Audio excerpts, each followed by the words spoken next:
because my team has been working around the clock to take a look at this issue and determine the appropriate courses or course of action. And at this point, I do want to confirm that my office will conduct an investigation into the City of LA's redistricting process.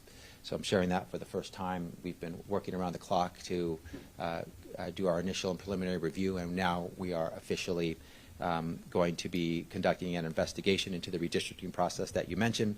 I got an off-topic question on this general subject yesterday, and the remarks that were made by some of Los Angeles's highest-ranking officials were unacceptable, they were offensive, and they were deeply painful, deeply hurtful to many communities. There's no place, let me be absolutely clear, no place for anti-black, anti-Semitic, anti-indigenous, homophobic, or discriminatory rhetoric of any kind in our state, especially when it comes in relation to the duties of an official, of a public official.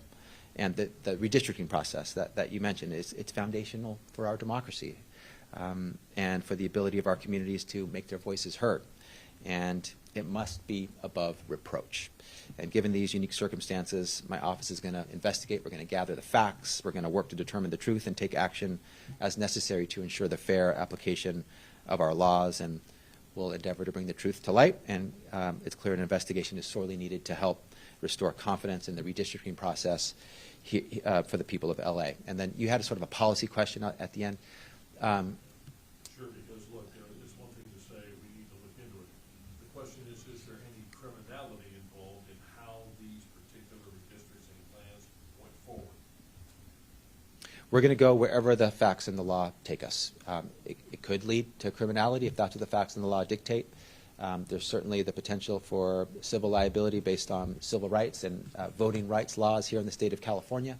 We're just starting, and we don't like to make conclusions first and then get facts later. We like the facts first. So we're gathering the facts, and we'll be conducting our investigation, and when it's full and thorough and comprehensive and complete, we'll have something to share about what liability there might be, either civil or criminal. Secretary of State's office, I take it, is going to be involved with this, also providing you with the data you need on how the system works and where they see any possible shortfalls?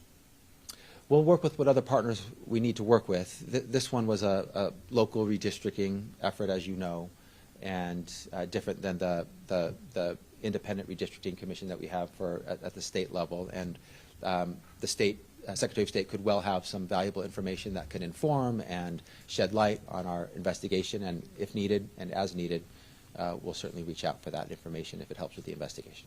Developing, in other words, a plan between your office and their office for potentially an overhaul of the system at that point. It's up to the legislature to do that, right? We're not planning an overhaul with this investigation. Let me just be clear. We're conducting an investigation as to what happened. Could there be policy ideas that come out of this where legislators decide that they want to approach certain aspects of redistricting differently? I think some, like our independent redistricting commission at the state level, maybe some would want that. But that's up to our policy folks to decide. My former colleagues in the California State Legislature, we're enforcing the existing law, and we are determining whether, based on the facts that we uncover, if they violate existing law, including civil law or criminal law. Can I clarify? Yesterday you said that you were looking into it, right? And today you're saying we're going to launch an investigation. Did you find something in the last 24 hours that has led you to launch this investigation, or what is it?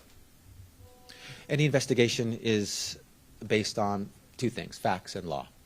And this has all happened fairly rapidly in terms of the shocking disclosure of the information. And so we've been reviewing as much information as is available to us without the ability to use our investigative tools where you can get more information, interviews, access to additional documents.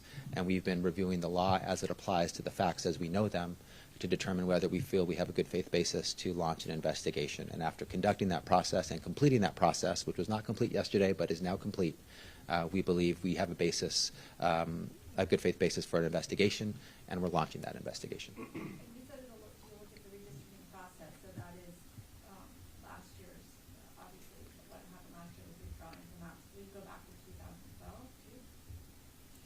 we'll go wherever the facts of the law lead. If that's where the trail goes, we can go there. We're focused on the most recent redistricting process because the facts as we know them involve that redistricting process. But if we believe that rights were violated and laws were broken, wherever and whenever that may have been during the course of our investigation, we'll find accountability, whether that's on the civil side or the criminal side.